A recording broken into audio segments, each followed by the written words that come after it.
Good evening, everyone. I think due to time constraints, I think we should start. Welcome to another diploma preparation topic.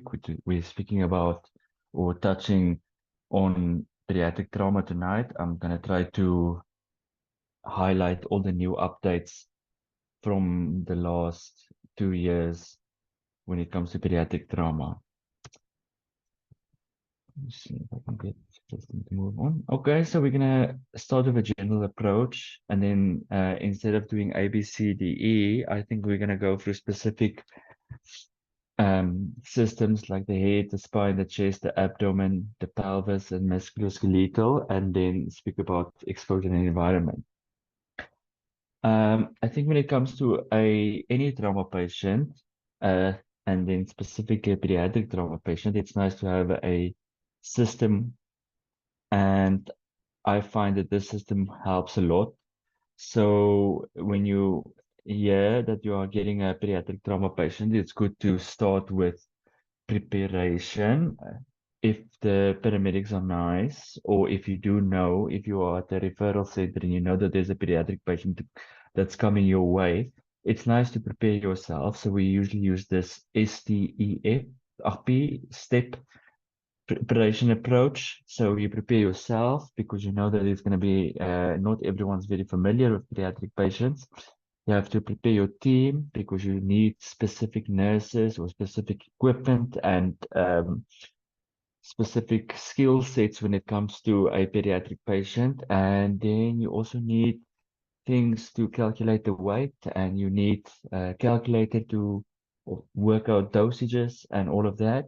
And also professionals. You need, if it's a patient, let's say it's an obstetric patient or a newborn patient, there's going to be a mother and a child. Or if it's a pediatric patient, you'll probably need a pediatrician or a pediatric intensivist on board as well. Then when it comes to triage and handover, it's nice to, when you hand over, to do a hands-off approach so that when you do hand over the patient from the paramedics towards your unit, to just observe and see what has been done for the patient, what can you see is wrong with the patient that's in front of you, and then try not to touch the patient and see what's going on. Take that 10 seconds of uh, like a brief overview, just taking in the environment. And then we go over to your primary survey. We follow the ABCDE and just putting catastrophic bleeding before airway, just to stop that. And then it follows the normal ATLS principles, even in pediatric patients. And then we move over to the adjuncts to the primary survey. So usually these adjuncts are just to assist us to make and diagnose life-threatening injuries, and to assist us in making the diagnosis so that we can treat these injuries. Usually, this includes tubes. We're talking about gastric tubes and urinary catheters, an ECG if you think that there's blunt chest trauma, a EFAST, not always reliable in children, but you can use EFAST in chest injuries, and a dipstick if you think that there's renal injuries or bladder injuries, and X-rays. The normal trauma series chest X-rays, X-rays series is the same for adults and pediatric patients. So it's a lateral C-spine, a AP chest X-ray, and a AP pelvis X-ray. Then moving over from your adjuncts to primary survey, we're going to disposition. We need to decide now what's going to happen with this child. Is the patient going to be discharged? Are we going to provide the definite care in our unit or in our facility that we are in? Or are we going to deport the patient to the next higher tier of care? Is the patient going to be referred to a trauma center? So most pediatric patients usually get referred to a pediatric facility, whether it's pediatric ICU or pediatric surgeons or trauma surgeons with interest in peds.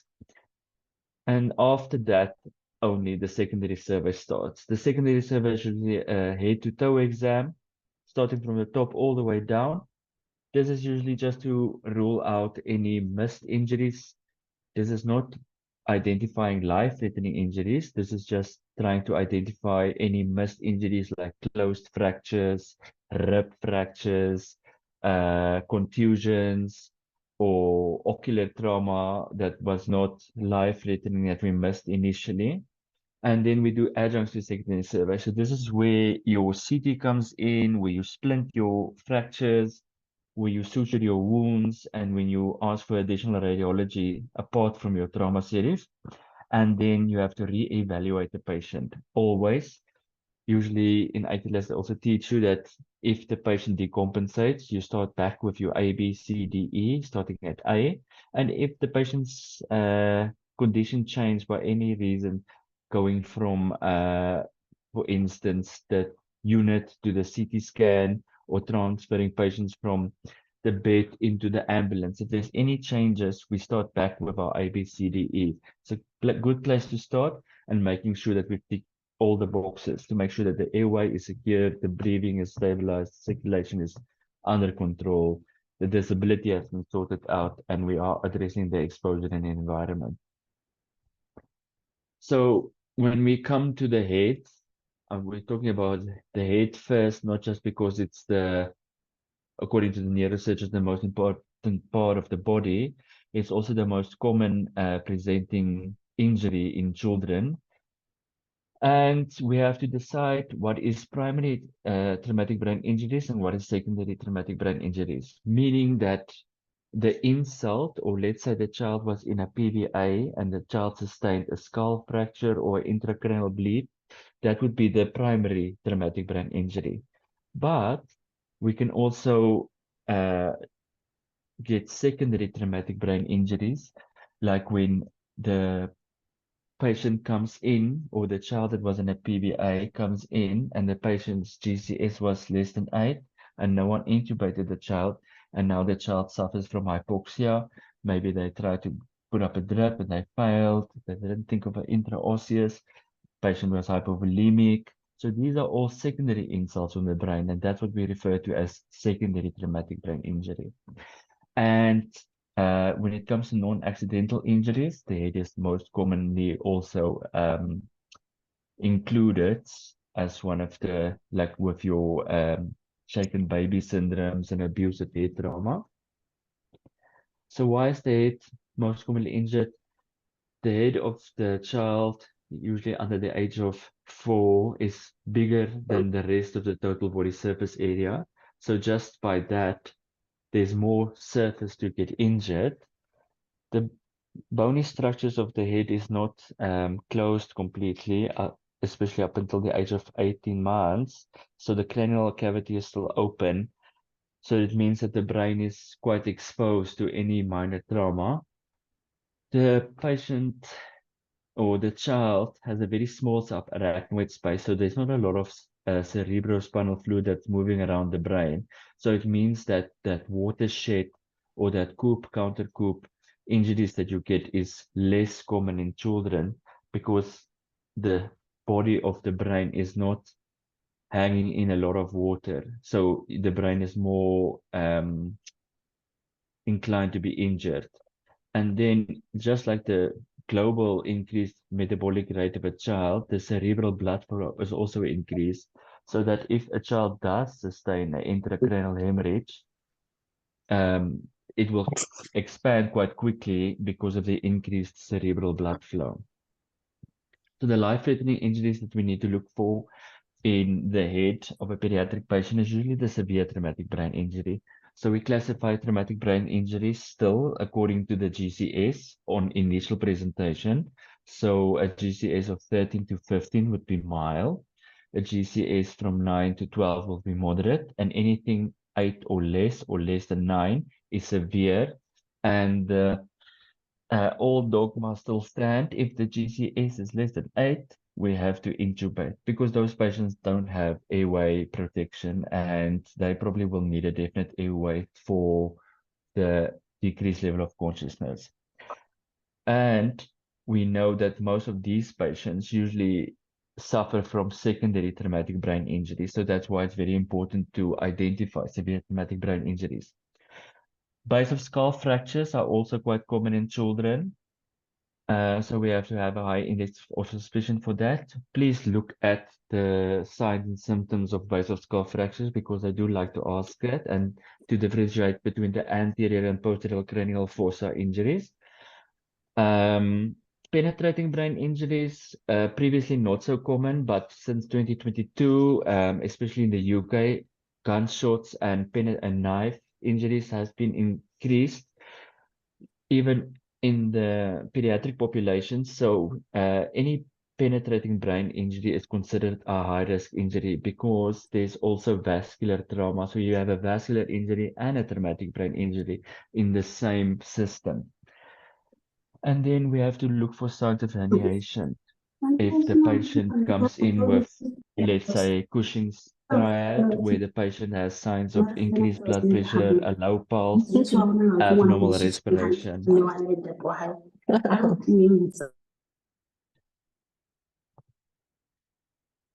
So from there, there's also minor head injuries that we can get or head trauma, and that's usually concussions and how we said the secondary traumatic brain injuries. Just remember that concussions are usually an impairment of any neurological status, can include cognitive impairment, so memory, foresight, insight, amnesia, all those things come in with concussion. There's specific treatments for concussion, but I think, if we look at pediatric trauma, it's more important to rule out the life-threatening injuries first. We can maybe speak about in-depth intracranial injuries or traumatic brain injuries later. So how do we diagnose our traumatic brain injuries? So we usually start with the AVPU, the alert verbal response to pain or pressure and unresponsive. Because at the beginning, when we get the child, we need to decide, are we going to intubate this child? Does this child need a definite airway? And usually we make this discrepancy. If the patient is A or V, alert or responding to verbal, then the patient probably doesn't need to be intubated at that point. This is just a rough estimate.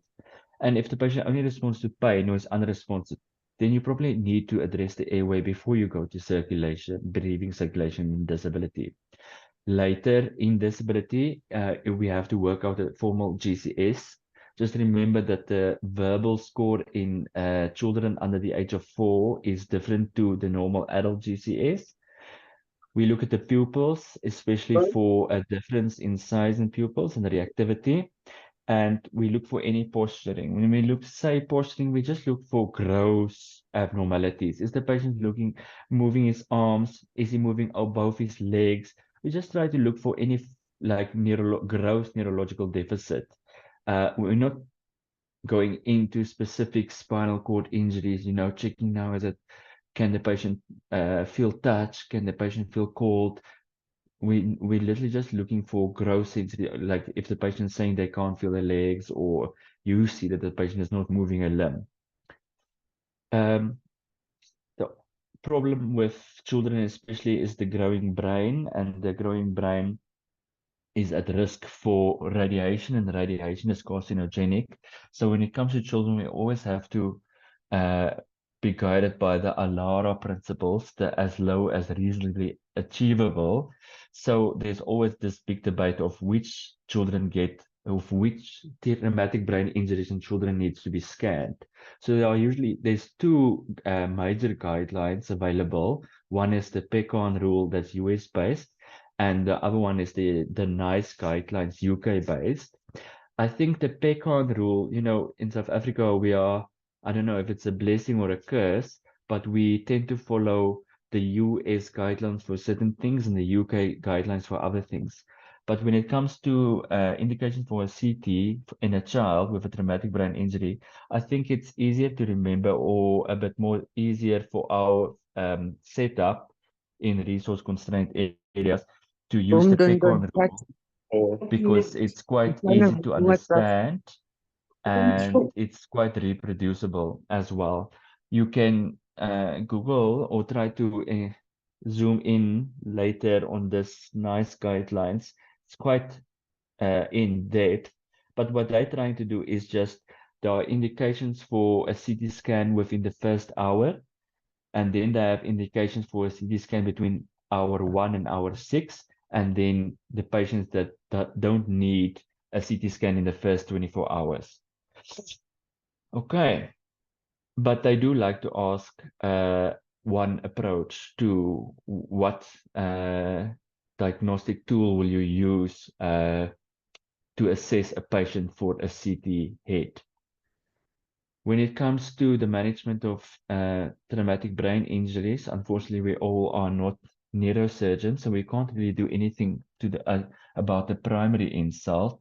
We can't really evacuate the hematoma or fix the skull fracture, but we can prevent a secondary traumatic brain injury.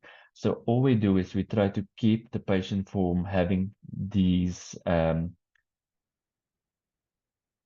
adverse events. So we want to make sure that the patient has a definite airway, is not hypoxic.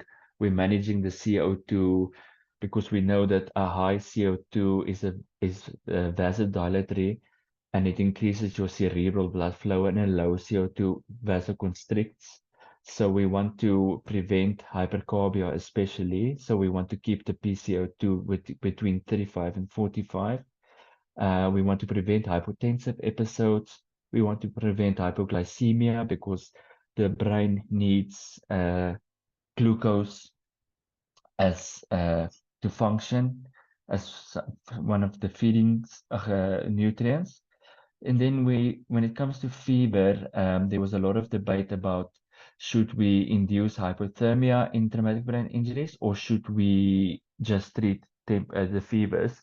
And a lot of pediatric data has come to a light to show that therapeutic hypo or induced hypothermia is not that ideal because it's very difficult to target a specific temperature, and they usually use 35 degrees and keep the child there because cooling systems stop working when it's load shedding or the water is not changed.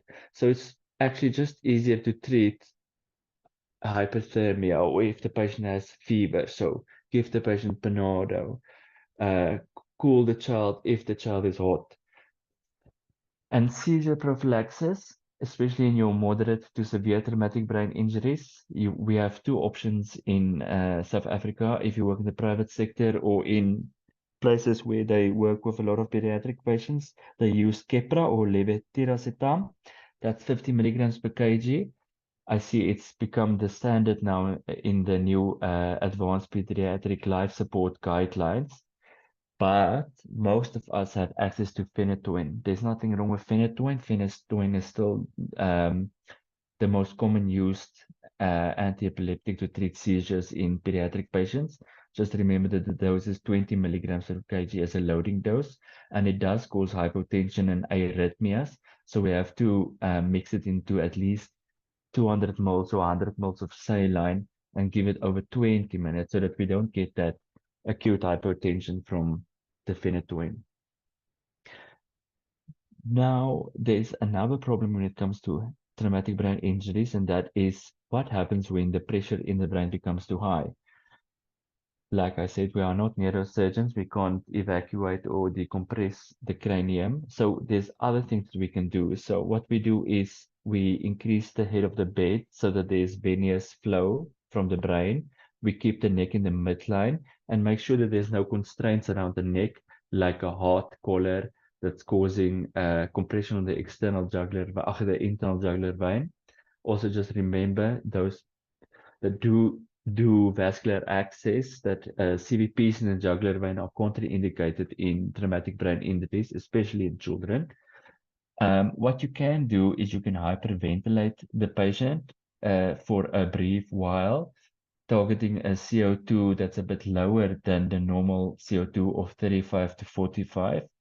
That will cause vasoconstriction because of the decreased CO2, and that might decrease the cerebral blood flow and ultimately the cerebral perfusion pressure.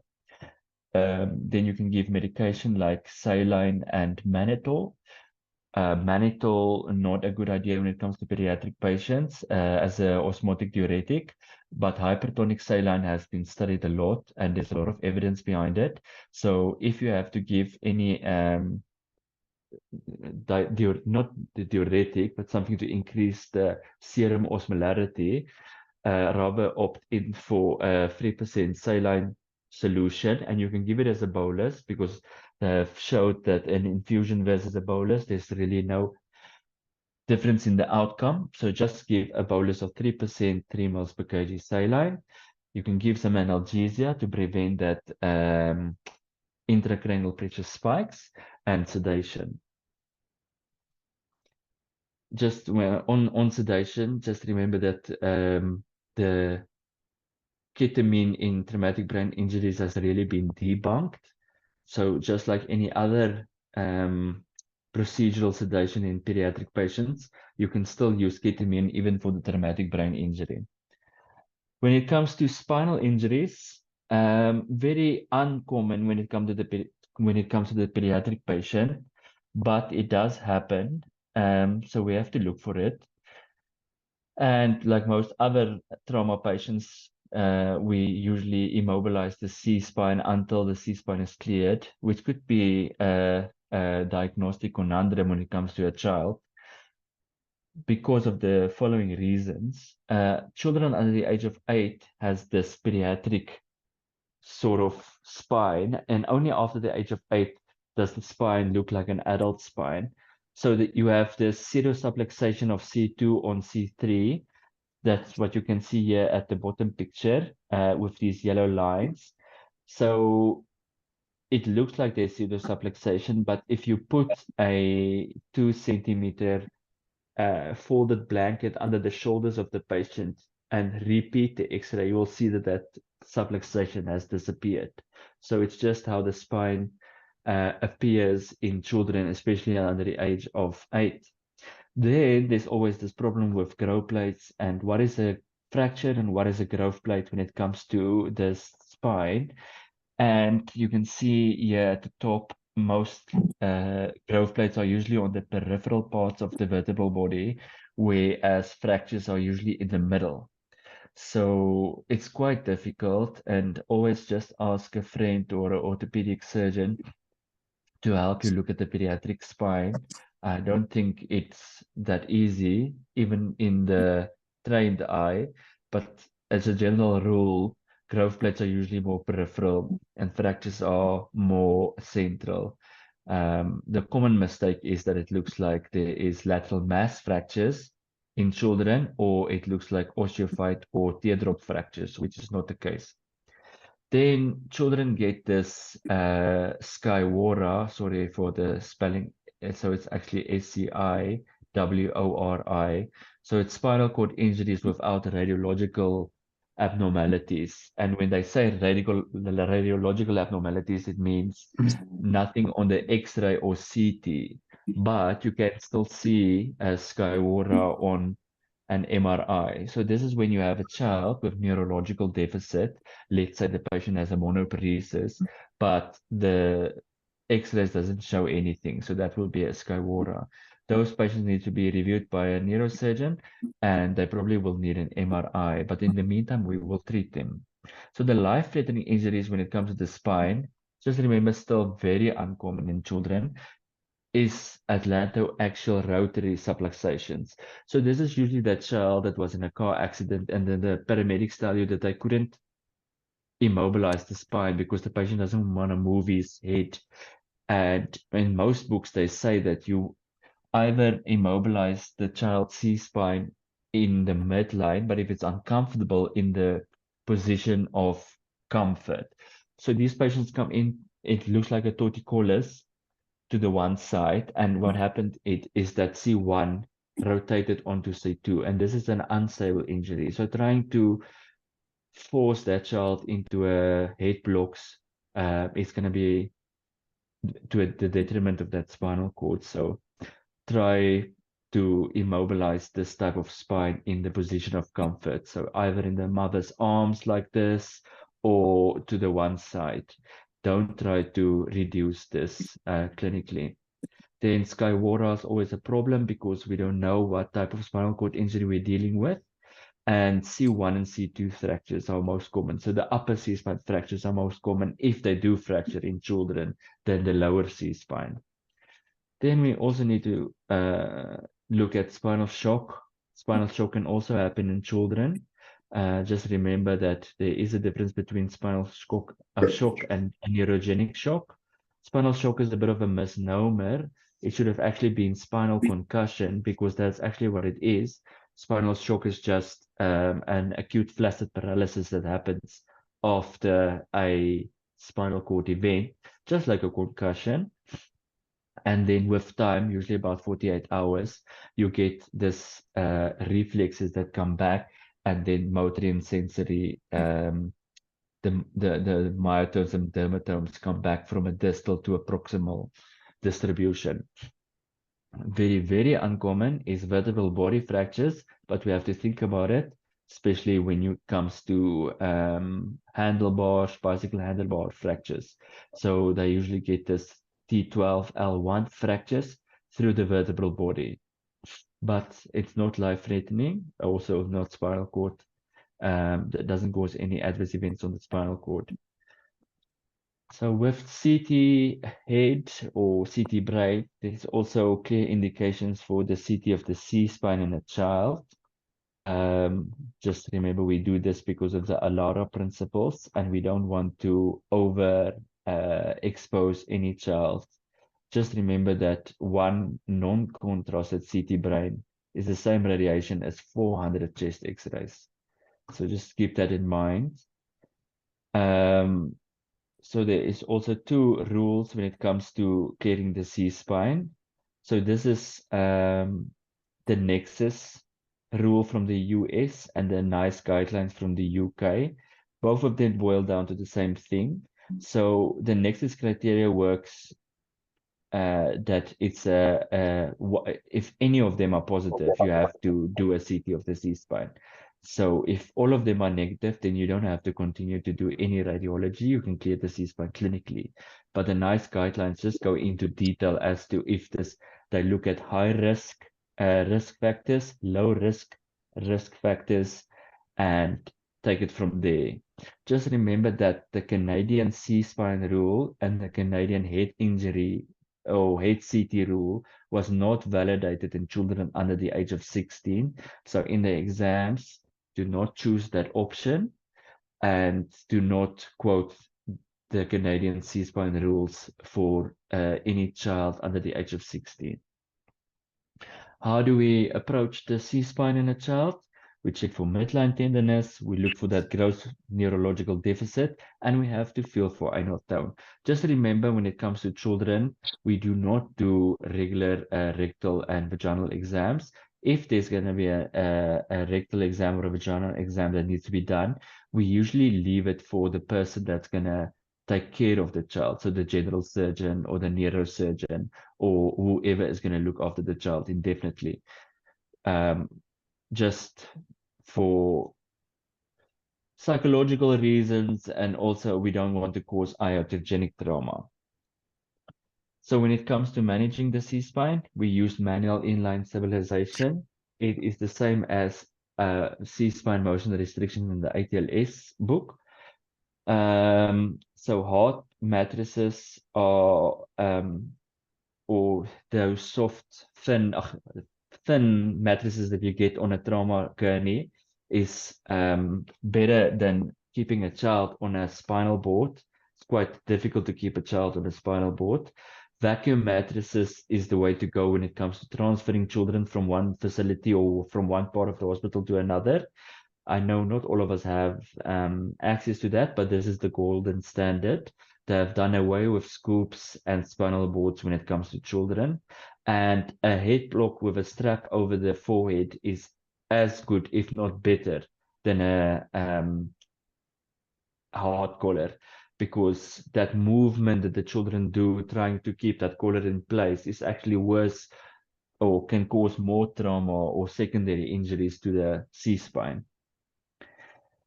So the definite management for a C-spine injury or spine injury is usually spinal surgery review, depending on where you work. It's either the orthopedic surgeons or the neurosurgeons.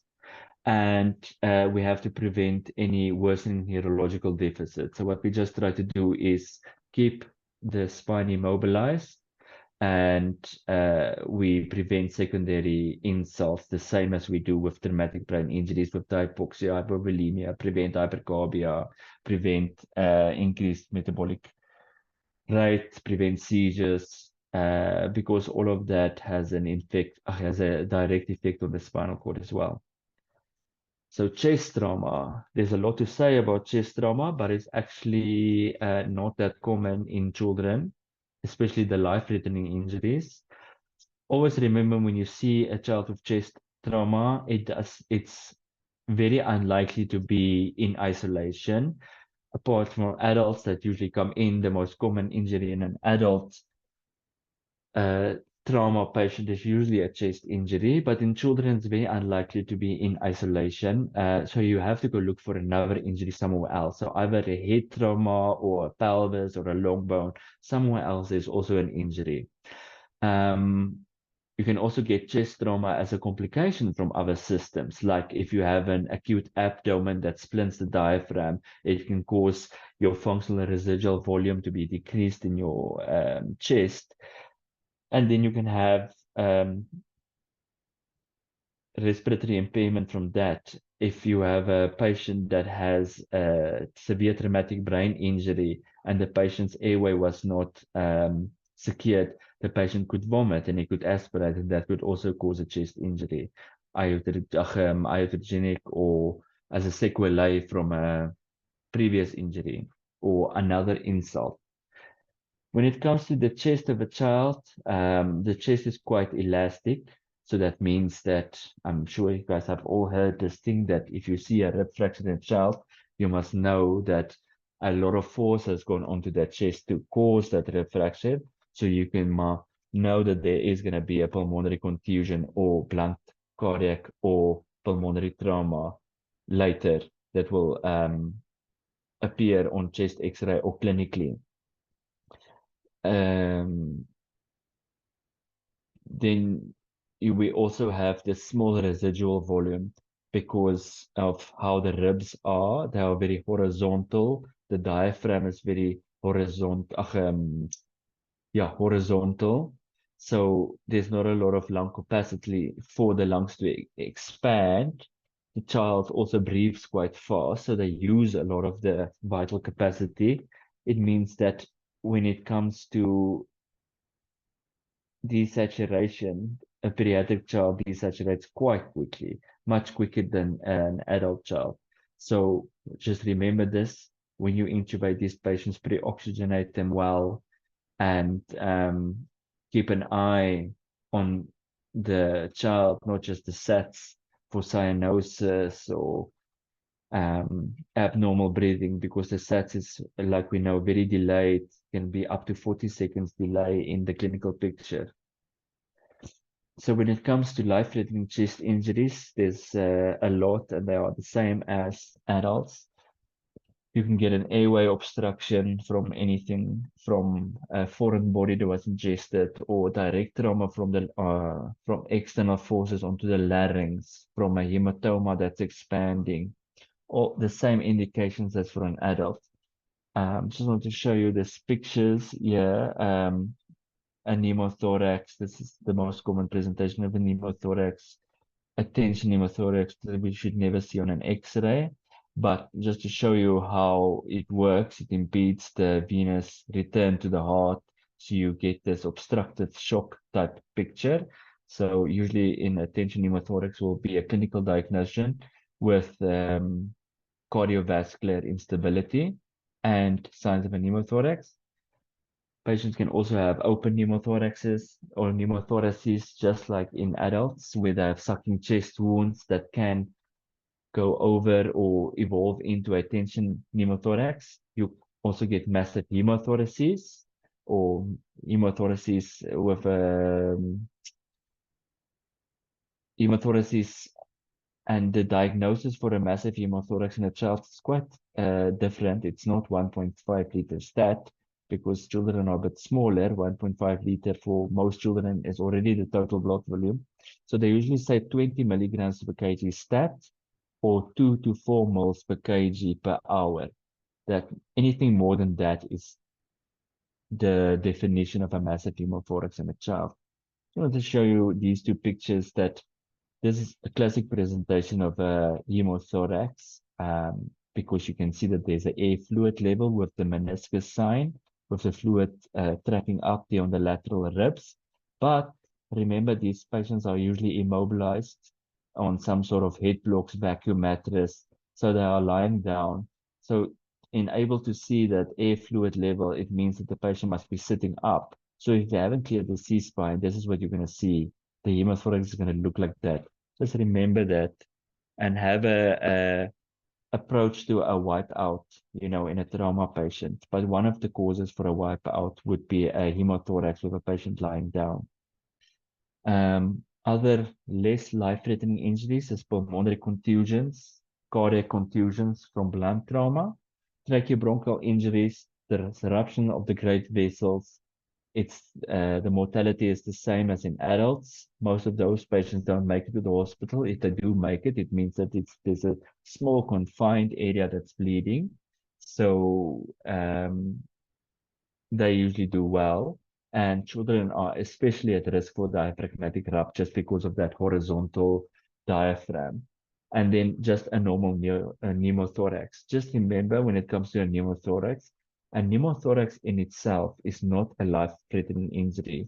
So you do not, or you don't have to put in the IC drain or do a finger thoracotomy for the patient initially in their primary survey. You can wait until your adjuncts to primary survey to address the pneumothorax. But if you think that there's cardiovascular compromise, meaning that the pneumothorax is changing into a tension pneumothorax, or if you are going to ventilate this patient, meaning that you have established a definite airway for some other indication, and the patient is a pneumothorax, we know that positive pressure is going to change the pneumothorax to a tension pneumothorax. So that means that you should be treating it then as a tension pneumothorax and addressing it early. So we usually approach the pediatric chest with looking at the neck pains. The neck pains are not always reliable because if you have a hypovolemic patient, you don't have the standard neck pains to make. There's nothing to fill the external jugular vein. Look for the trachea, if the trachea is central or not, or if the tracheal is tugging. Just remember, tracheal tugging and tracheal deviation is late signs. There should be other signs before tracheal deviation to show you that there are some breathing compromise in this patient. You can look for asymmetrical chest rise. You can look for a hyperresonant or dull percussion. That's usually what you do to differentiate between the tension pneumothorax and a hemothorax. You can look for surgical or feel for surgical emphysema on the chest wall and listen for breath sounds and also for heart sounds if you think there's a cardiac tamponade. And you can do an EFAST. So an EFAST is not very reliable for abdominal trauma in a child, but it is quite reliable when it comes to chest trauma. So you can diagnose a pneumothorax or a hemothorax or a cardiac tamponade on ultrasound, but it's very it's not very sensitive when it comes to intra-abdominal solid organ injuries. The golden standard for a chest trauma is a chest X-ray, not a CT scan.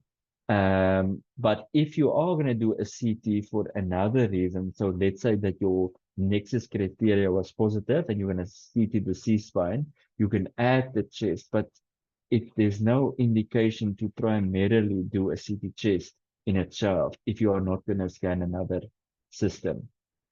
And that's according to the APRS guidelines from 2023 that was recently updated. What or how do we approach or manage chest injury? Usually the patient needs a needle or finger thoracostomy and a drain for most cases. So I just put the picture there. We've moved away from being very strict about putting the drain in the fifth intercostal space and in the mid-axillary line to a more what is safe and what is unsafe. Where is it safe to put a drain and where is it unsafe to put a drain? Because people that do work with pediatric patients, it's not always easy to put an intercostal drain into a 3-year-old. So they've given us some margin. So the top margin will be the axilla, the bottom margin will be the fifth rib, the anterior margin will be the pec major muscle, and the posterior margin will be the latissimus dorsi. So you can put your or do your finger thoracostomy or put your IC drain anywhere in that area, and that's regarded as a safe zone. In APLS, they have moved away from doing a needle thoracostomy because of the high failure rate.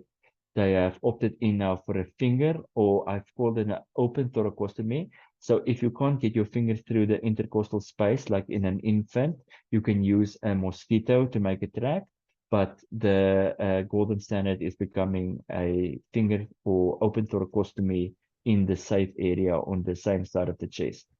Just remember when it comes to circulation, so your hemothoraces, massive hemothoraces, the management starts with 2 IV lines, giving crystalloids, giving fluids, and blood products, I mean. And if you can, especially with a massive hemothorax, it's nice to do some cell salvage. So for those that have access to something like a synapse drain, where you can catch up the blood that's coming out of the chest, it's a very cheap, ineffective way to give blood products back to a patient. A massive hemothorax now, in the latest guidelines, also say that if you can't get, especially with penetrating trauma, can't get control, you have to opt for a thoracotomy, even in a child. So management, if you have an airway obstruction or if you're in the can't intubate, can't oxygenate situation, you can opt for either a needle cricothyroidotomy or a surgical airway. Both of them are validated. It's about which one you are comfortable with. Obviously, a surgical airway is a bit better in the regards that you can oxygenate and ventilate the child, where if you do needle cricothyroidotomy and you do that jet insufflation, you're also only oxygenating the patient and passively ventilating the patient, hoping that the air that's going in will come out. So remember the time limit of 40 minutes for needle cricothyroidotomy. Then going over to a cardiac tamponade, you can still just tap it with a needle pericardiocentesis, left subxiphoid area, aiming for the left shoulder tip, or you can do it ultrasound guided. That should be the gold standard if you have an ultrasound. Flail chair is not very common in children, but it does happen. We usually treat children with good sedation. Opt in for your opioids. You can give something like a rib block or a pleural block for the patient. And if you have to, let's say that that part of the chest is splinting or causing respiratory compromise, you can intubate the patient to give positive pressure ventilation. Disruption of the great vessels, like I said, those that are severely injured don't make it to hospital, but those that do make it has a confined small injury. So we usually do a CT with contrast for them, and we treat the shock if there's a lot of blood loss, and we send them to definite care, usually a vascular surgeon.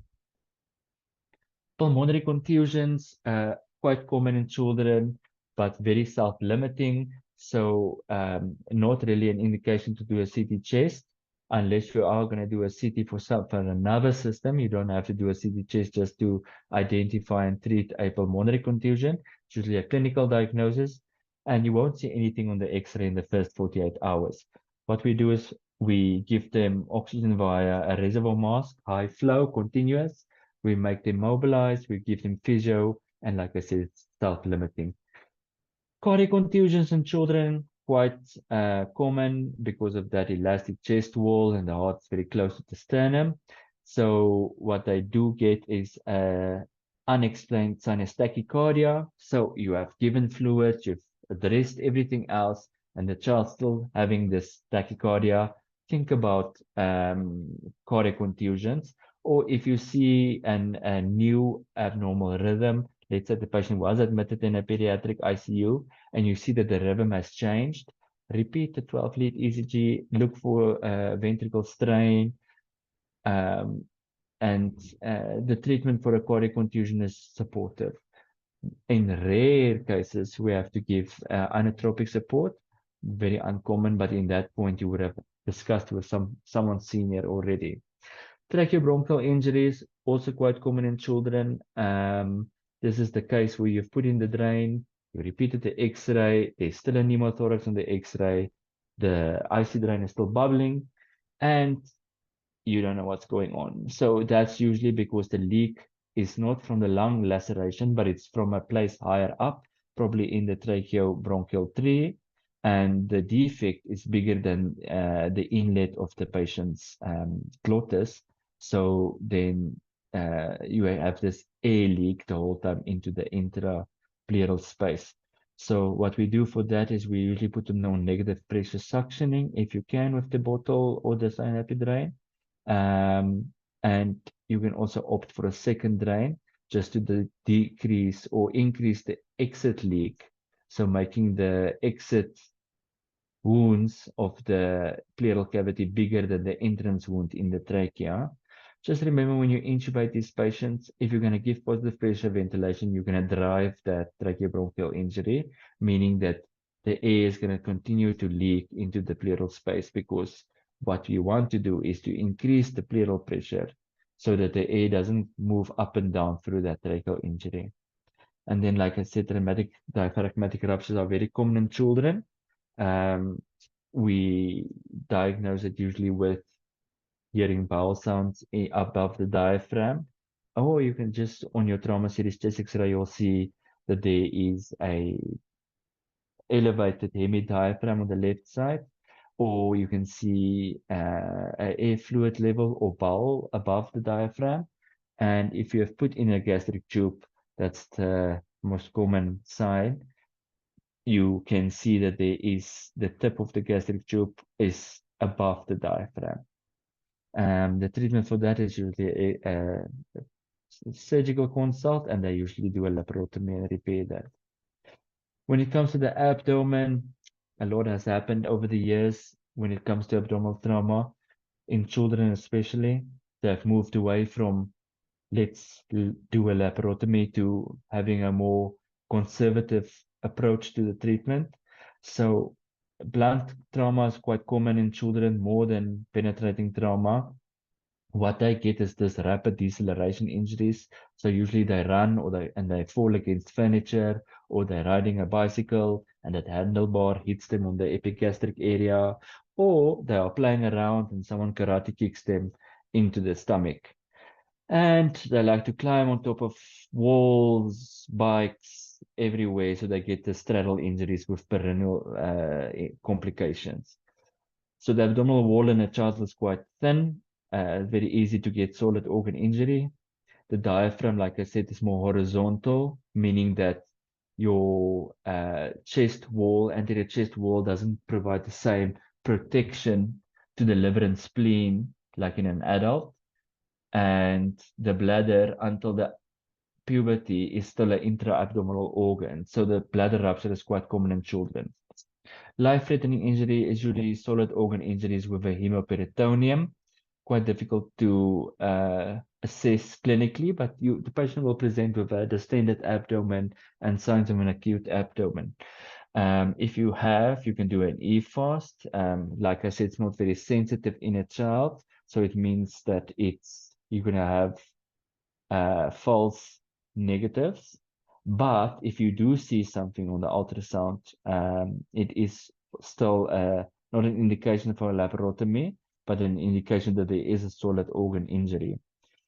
Perforated hollow viscous injuries can happen in children, and penetrating trauma less common, but it does happen. Other smaller injuries is abdominal wall hematomas. I know it sounds very not important, but scalp hematomas and abdominal wall hematomas in the infant, they can bleed up to 10 mL per kg into those hematomas or confined spaces. So that small hematoma can actually have a lot of the patient's blood volume, especially the smaller the child is. So just be aware of those type of hematomas. Then straddle injuries and bladder rupture, as mentioned. So when it comes to the abdomen, we look, feel, and listen. We palpate. We look at the perineum, especially because they are prone to straddle injuries, and they can have respiratory impairment, especially if there's a lot of splinting of the diaphragm. Like I already alluded to so many times, the EFAS is not reliable. Just remember, it might come up somewhere in your life. EFAS is not reliable when it comes to the abdominal diagnosis of blunt trauma in a child. With any acute abdomen, we always have to decompress the stomach and the bladder as to give us a clear exam of the abdomen itself, so that there's no, like when you back mask a child and the stomach inflates, it can cause splinting in itself, and it can make the child uncomfortable. And as we know, full bladder, I'm sure you guys are having a full bladder now here. By the end of the discussion, it can be quite uncomfortable. So always decompress the stomach and the bladder. And the CT abdomen is the gold standard when it comes to pediatric trauma, especially because we are moving away from let's lap it to a conservative approach. And just remember, when you do have perineal trauma, we don't have to feel for a high-riding prostate. A perineal hematoma in itself or bladder meatus is enough to be a contraindication for a transurethral catheter. And if you are at a facility, you should do a retrograde urethrogram. So the management is usually conservative. We do serial abdominal exams. Just remember, when it comes to serial every time. And you have to check the lactate, the basic cess, and the HP if it doesn't drop. Just remember that a drop in HP in itself is not an indication for a laparotomy when it comes to conservative management. But the distending abdomen or now acute abdomen in the child, that is an indication for a laparotomy. Then hollow viscous injury, like I said, we decompress, do the rectal, ideally the surgeon, and get a surgical consult, because hollow viscous injuries have to go be repaired primarily. Then penetrating trauma, if you can, we try to reduce the content back into the stomach if you can. Try to close the defect or at least the skin. Give IV antibiotics and get a surgical consult. Can you guys still hear me?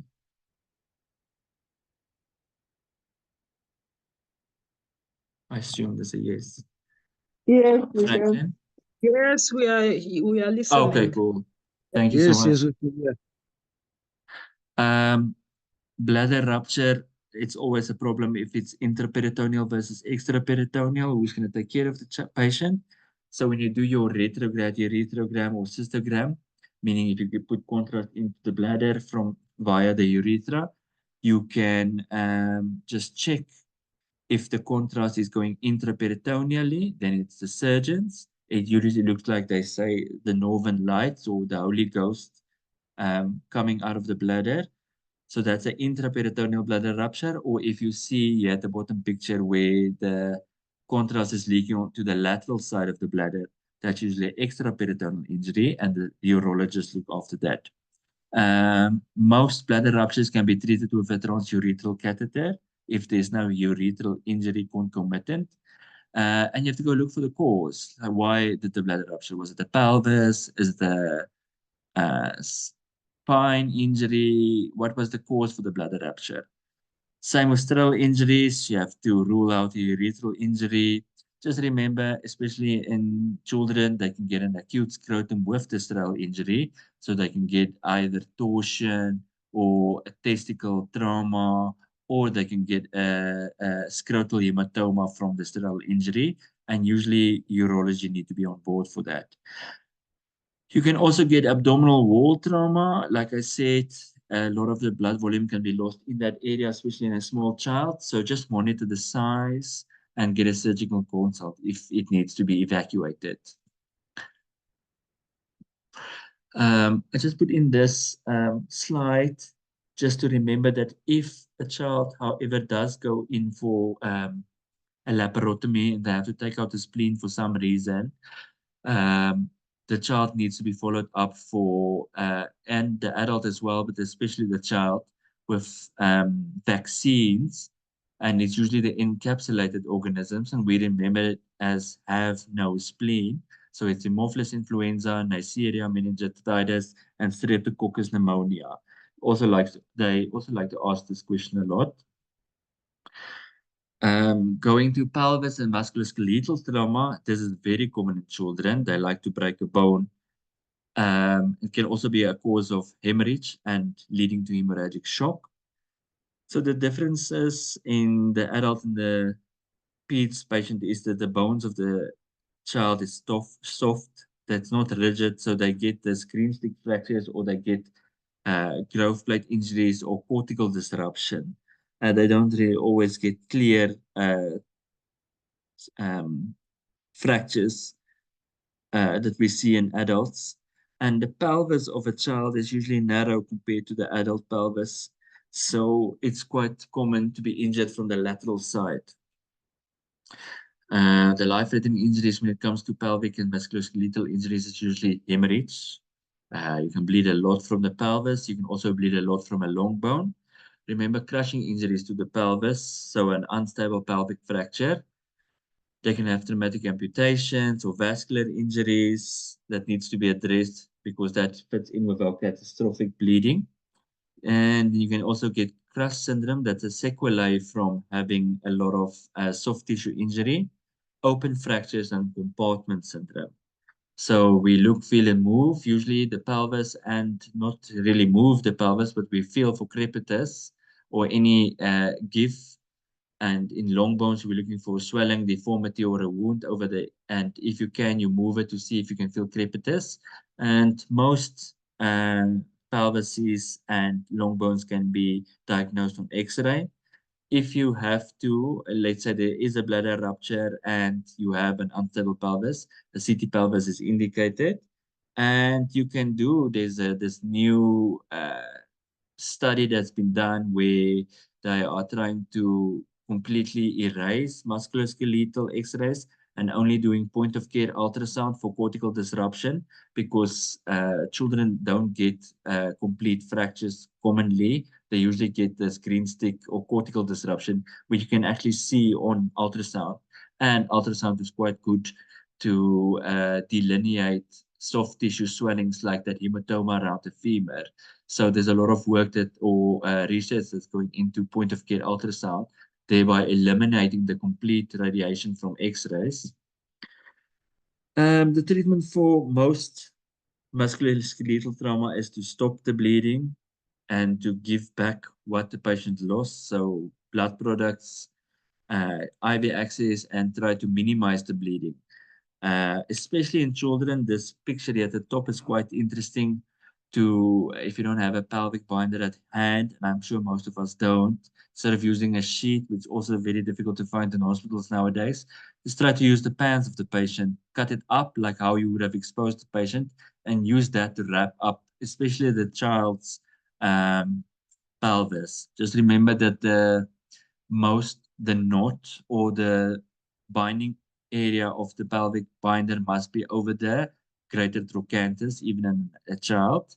And then the use of the tourniquets are back.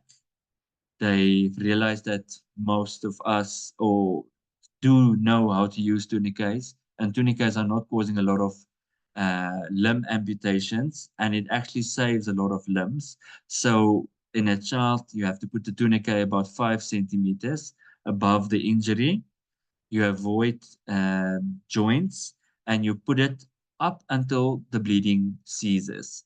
So in an adult, you will try to go all the way up until you can't feel arterial inflow, you can't feel a pulse. But in a child, you stop until the bleeding has stopped or arrested. So you don't wait for, so you just get wound control. You don't cause a complete arterial occlusion with your tourniquet in a child. Traumatic amputations, quite common, fingers, toes. If you are lucky enough that the traumatic or the amputated part comes with the patient, just try to keep it moist, put saline gauze around it, keep it cold, but don't put it against good direct ice. So what you can do is you can put it in a glad wrap bag and then put that into icy water. And the extremity that's of the traumatic amputation that's left, you treat as a catastrophic hemorrhage. So you stop the bleeding, you close the wound. And we also just have to look for vascular injuries if you think that there's a vascular injury. Crush syndrome, we treat the same as with adults. It's a forced uresis. You can alkalize the urine if you have a metabolic acidosis and you are struggling with urine output. Target the urine output of 2 moles per kg in a child, if not more. Open fractures, just remember tetanus and IV antibiotics and splint them. And please suture those wounds because the skin ultimately is the best dressing. And it's the cheapest dressing. So as far as possible, you must try to close the skin and look out for compartment syndrome. So just remember that the early and late signs of compartment syndrome, and especially if children, tibias, most commonly, very uncommon in upper limb, the lateral incision. So cut all the way through the soft tissue until muscle pops out. Usually, if there's a surgeon involved, you can ask them to help you. And then just touch on consider exposure and environment. Hypothermia is very common in children because of that large total body surface area, and they don't always shiver like adults do when they do get cold. And it can be quite embarrassing for a child to expose themselves, especially if they start going into puberty. Just remember the big head. If you don't cover an infant's head, they can lose a lot of heat from there. And just remember, especially children, you can have a concomitant snake, spider, or whatever bite. And that can also be a part of the injury, especially if the child was playing outside. And we have to keep in mind non-accidental injuries in children. We cannot speak about pediatric injuries if we haven't mentioned non-accidental injuries. So we have to rule out hypothermia, non-accidental injuries, burns, very common. And we've had previously a burns discussion. You can just refer back to that. Think of bites. So expose the patient completely. Look for the tick bite, the spider bite. And then for occult injuries that may have been missed. So we diagnose it by actually checking for the temperature and not just estimating the temperature. Do the 20-degree tilt. That's the same as the log roll. It's just in children, they say that you shouldn't log roll all the way up to 45 degrees. They say you should just tilt the child to 20 degrees and feel at the back. And a collateral history would be very nice to have when it comes to maybe if the child was playing outside, is the child mobilizing, where was the child found? So, like I said now, look for hypothermia. Check the temperature before when the child comes in. Check the temperature again after radiology. Remember, they also expose the child to take their x-rays and they don't always open up your warm fluids again. So please check the temperature because hypothermia at the end of the day is one of the triads of death that causes a coagulopathy in trauma. So, and it's so easy to treat if you look for it. You can do passive rewarming, active rewarming, and just remember burns as well. Children can lose a lot of fluid and a lot of temperature from burns. And now it's time for non-accidental injuries. So usually they like to ask patterns of non-accidental injuries, like what type of injury would make you think that this could be a non-accidental injury. So I've listed a few. I just want to talk about abusive head trauma. So in the APLS book, the Advanced Pediatric Life Support book, they have moved away from using the word baby, but shaken baby syndrome, and now replaced with abusive head trauma. So that includes everything from the head to the neck. That so it's includes all the definitions of retinal hemorrhages, intracranial injuries, facial bone trauma, tympanic membrane ruptures, all of those things as abusive head trauma. So shaken baby syndrome is now under this topic.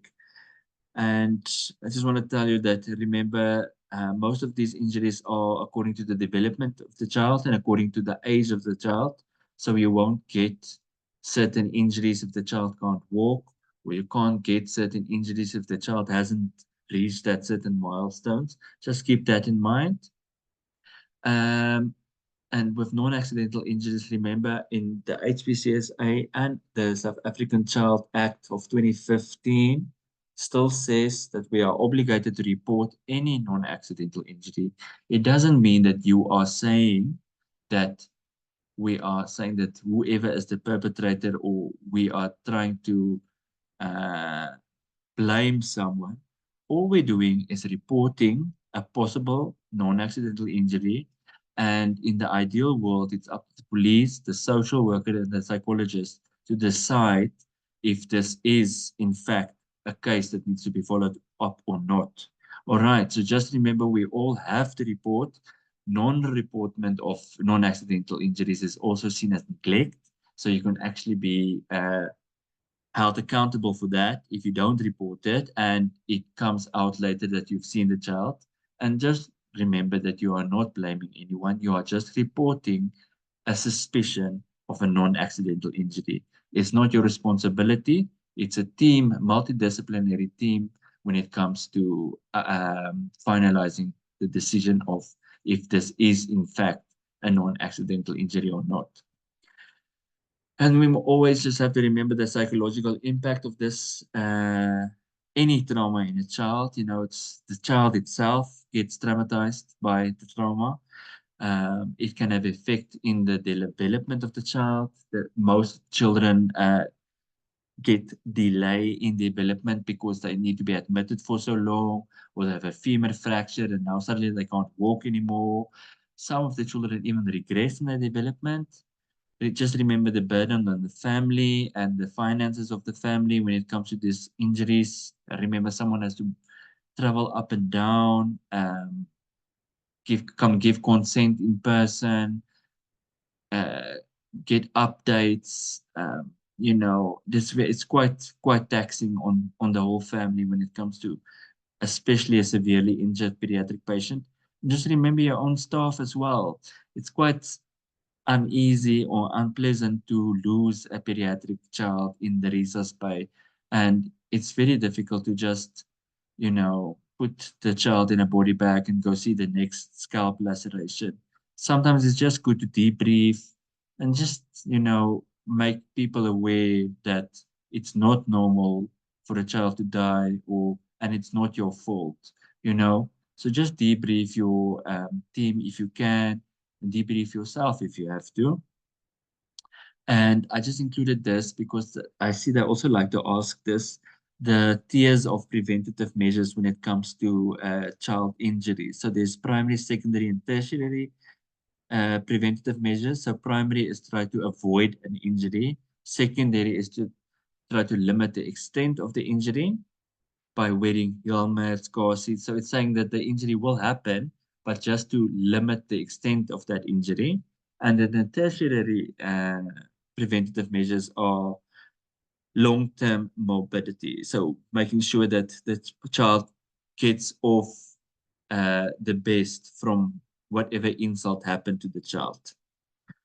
And that is my story. I know it's a bit long. I went over time. I'm sorry, but I tried to add everything that I can. Do you guys have any questions?